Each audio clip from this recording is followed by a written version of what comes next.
Good morning students. हम नया chapter start करने जा रहे हैं, that is chapter 8 electromagnetic waves.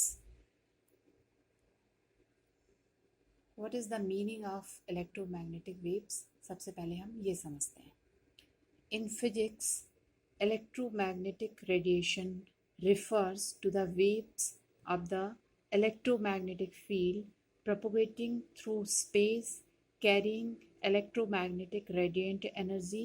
It includes radio waves, microwaves, infrared light, ultraviolet, X-rays, gamma rays.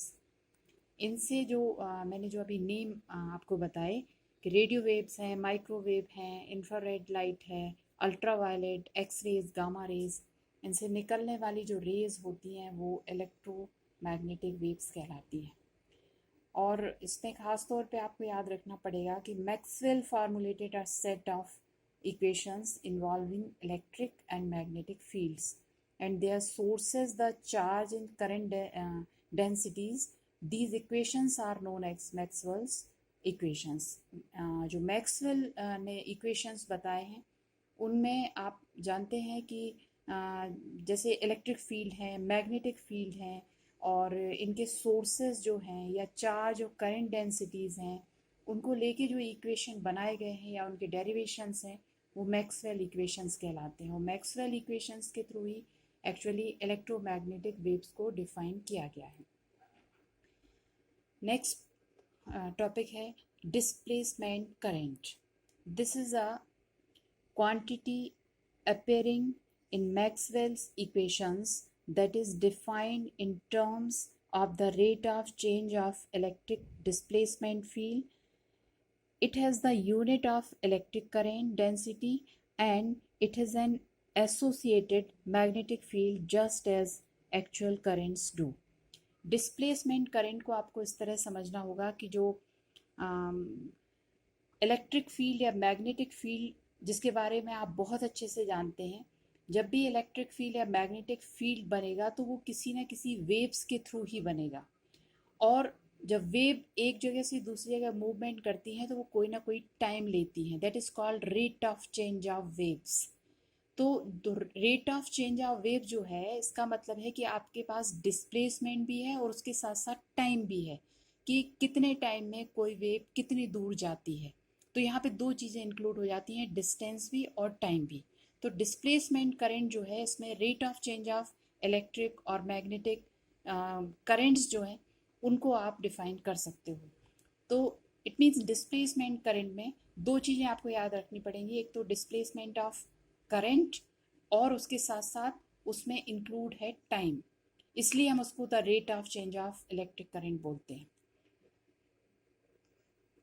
अब इसके बाद नेक्स्ट डेफिनेशन है, एक्चुअली इसकी हमें ज़रूरत होगी, ये आपको समझना ज़रूरी है. That is permeability.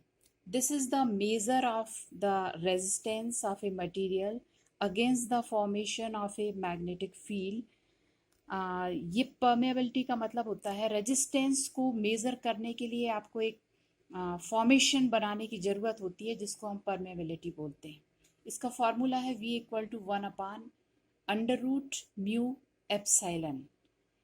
V का मतलब होता है वेलोसिटी ऑफ लाइट, म्यू का मतलब होता है मैग्नेटिक परमेबिलिटी एंड एप्सिलॉन का मतलब होता है मटेरियल मीडियम ऑफ परमेबिलिटी.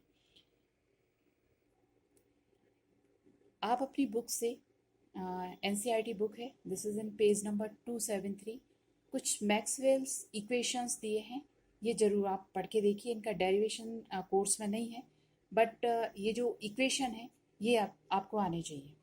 एक गॉसेस लॉ ऑफ इलेक्ट्रिसिटी है, गॉसेस लॉ ऑफ मैग्नेटिज्म है, फेराडेज लॉ हैं और एम्पियर मैक्सवेल लॉ हैं.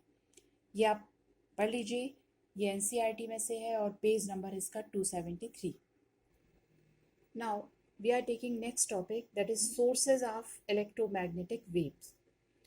इलेक्ट्रोमैग्नेटिक वेव कहाँ से आती हैं, कहाँ से मिलती हैं, उनके सोर्सेस के बारे में हमें पढ़ना है. First is solar radiation. Solar radiation मतलब natural radiation that originate from the sun. जो सनलाइट से मिलता है वो सोलर रेडिएशन कहलाता है. Next is terrestrial radiation. इसका मतलब है natural radiation emitted by the earth surface, जो अर्थ सरफेस से आपको रेडिएशन मिलता है उसको आप टेरेस्ट्राइल रेडिएशन कह सकते हैं। नेक्स्ट है आर्टिफिशियल रेडिएशन। आर्टिफिशियल रेडिएशन जो होता है वो artificial radiation from a remote sensing system. Normal device जो हम यूज़ करते हैं उनके सिस्टम से जो रेडिएशन निकलता है वो आर्टिफिशियल रेडिएशन कहलाता है। तो इस तरह से आपने कुछ नई चीज़ें आज देखी हैं।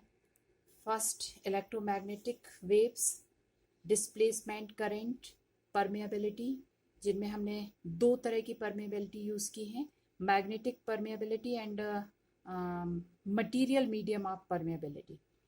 And last is sources of electromagnetic waves. इसमें आपको कहीं भी कोई दिक्कत है so you can ask. Thank you.